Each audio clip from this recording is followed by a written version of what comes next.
மைதா இல்லாமல் சுகர் இல்லாமல் எக் இல்லாமல் ஒரு ஹெல்த்தியான கேக் எப்படி செய்யலான்னு பார்க்க போகிறோம். வாங்க வீடியோக்குள்ளே போகலாம்.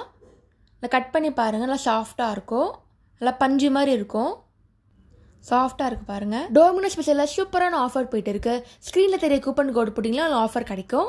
கேக் செய்யறதுக்கு ஃபஸ்ட்டு தயிர் எடுத்துக்கலாம். 1 கப் தயிர் எடுத்திருக்கேன். நெக்ஸ்ட் 1 ஸ்பூன் பேக்கிங் பவுடர் எடுத்திருக்கேன். நல்லா மிக்ஸ் பண்ணிக்கோங்க.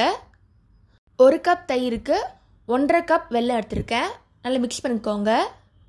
1 ஸ்பூன் வெனிலா எசன்ஸ் ஆட் பண்ணியிருக்கேன். 1/2 கப் சன்ஃப்ளவர் ஆயில் ஆட் பண்ணியிருக்கேன். 1/4 கப் பால் ஆட் பண்ணியிருக்கேன். நல்லா க்ரீமியாக இருக்கணும். நல்லா பீட் பண்ணிட்டே இருங்க.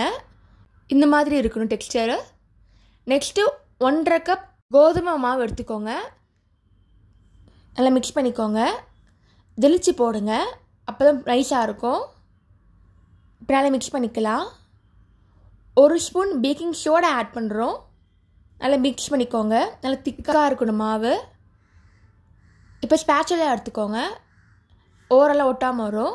பொடியாக கட் பண்ண பாதாம் ஆட் பண்ணிக்கலாம். நல்லா மிக்ஸ் பண்ணிக்கோங்க. இந்த மாதிரி ஒட்டாமல் இருக்கணும். நெக்ஸ்ட்டு பேக்கிங் பேன் எடுத்துக்கலாம். நெய் அப்ளை பண்ணிக்கோங்க. கான்வெக்ஸ் பெட்டாக இருக்கணும். கோதுமை லைட்டாக ஆட் பண்ணிக்கோங்க. நல்லா அப்புறம் ஸ்ப்ரெட் பண்ணிக்கோங்க இந்த மாதிரி. இப்போ கேக் மிக்ஸ் ஆட் பண்ணிக்கலாம்.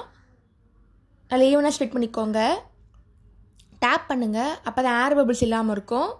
இந்த மாதிரி பண்ணணும், அப்போ தான் ஸ்மூத்தாக ஸ்ப்ரெட்டாக இருக்கும். மேலே கார்னிஷ்காக பாதாம் ஆட் பண்ணிக்கோங்க. நீங்கள் எந்த நட்ஸ்லாம் ஆட் பண்ணிக்கலாம். இப்போ குக்கர் எடுத்துக்கோங்க. ஆல்ரெடி ப்ரீ ஹீட் பண்ணிக்கணும். ஒரு 10 நிமிஷம் சூடாக இருக்கணும். இந்த டைமில் வைக்கலாம்.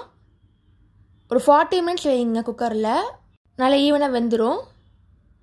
இப்போ க்ளோஸ் பண்ணிடலாம். 40 மினிட்ஸ் ஆயிடுச்சு. செக் பண்ணி பாருங்கம்மா, டூத் பீக் வச்சு ஒட்டாமல் வரணும். இப்போ ரெடி ஆகிடுச்சு, எடுத்துடலாம். கேக் நல்லா பேக் ஆகிருக்கு. நல்லா பாருங்கள், ஈவனாக ஸ்ப்ரெட் ஆகிருக்கு. இப்போ கார்னரில் தட்டி பாருங்கள் அந்த மாதிரி. கேக் எடுத்துடலாம். ஒரு ஹெல்த்தியான கேக் வீட்டிலே செஞ்சாடுச்சு. அவன் இல்லை, மைதா இல்லை, சுகர் இல்லை. இப்போ கட் பண்ணலாம் கேக்கை. நல்லா சாஃப்டாக இருக்குது பாருங்கள். இந்த மாதிரி ப்ரெஸ் பண்ணி பாருங்கள், தெரியும். ஒரு ஷூயான கேக் வீட்டிலே செஞ்சாச்சு. நீங்களும் ட்ரை பண்ணி பார்த்துட்டு எப்படி இருக்குன்னு சொல்லுங்கள்.